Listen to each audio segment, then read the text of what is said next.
बिहार में इस साल विधानसभा चुनाव हैं और सियासी बिसात पर नए मोहरे उतर चुके हैं। असदुद्दीन ओवैसी की एआईएमआईएम एक बार फिर बिहार फतह करने की तैयारी में है। सवाल ये है कि क्या ओवैसी इस बार कुछ बड़ा करने में कामयाब होंगे या पिछली बार जैसी सीमित सफलता तक सिमट जाएंगे।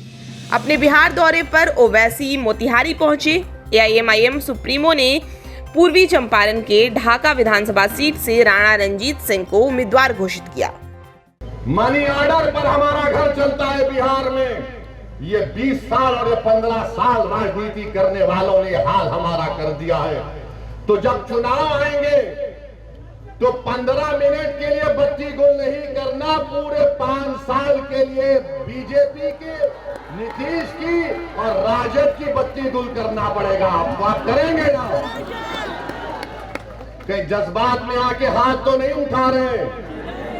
अगर आप वादा कर रहे हैं बत्ती गुल करेंगे लोगों की, तो मैं ढाका की जनता को खुशखबरी दे रहा हूं कि हमने हमारे भाई राणा रंजीत को यहां से अपना उम्मीदवार बनाने का ऐलान कर दिया।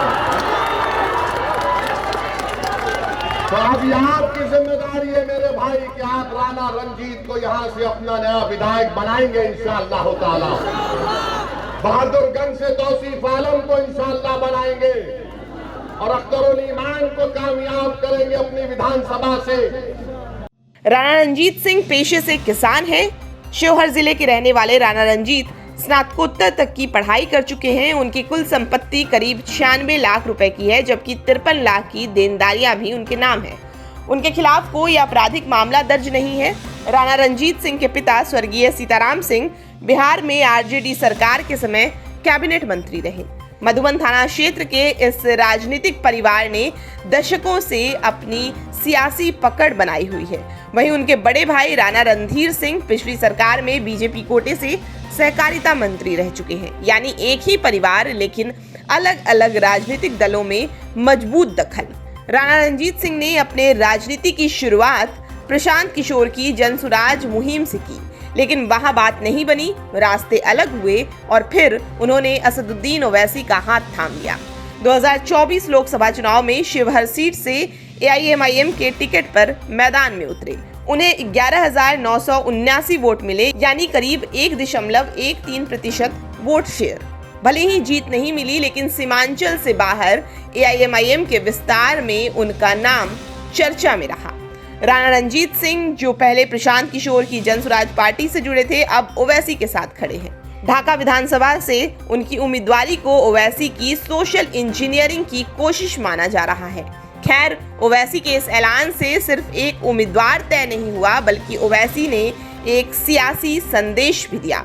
आपको बता दें कि पहलगाम हमले के बाद ओवैसी भारतीय मुसलमानों को पाकिस्तान की पहचान से दूर रखने की कोशिश कर रहे हैं और भारतीय पहचान के साथ रखने की कोशिश में हैं। इसके अलावा उनकी कोशिश मुसलमानों के साथ साथ हिंदू समुदाय के बीच पैठ जमाने की भी है, क्योंकि मुस्लिम वोट के सहारे 1-2 सीट ही जीतने में सफल रह सकते हैं, उससे ज्यादा नहीं। ओवैसी की नजर अपनी पार्टी को राष्ट्रीय फलक पर पहचान दिलाने की है, जिसके लिए मुसलमानों के साथ साथ हिंदू वोटों की दरकार है।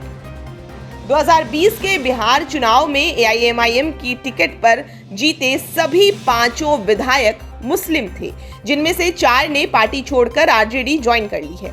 इस बार ओवैसी की रणनीति मुसलमानों के साथ साथ हिंदुओं की बड़ी संख्या में टिकट देने की है। पूर्वी चंपारण का ढाका विधानसभा सीट मुस्लिम बहुल है, जहां से ओवैसी ने राणा रंजीत सिंह को एआईएमआईएम का प्रत्याशी बना दिया है। ऐसे में अगर राणा रंजीत हिंदुओं का वोट अगर यहां पर थोड़ा बहुत अपने पाले में करने की में कामयाब रहते हैं, तो उनकी राह आसान हो सकती है।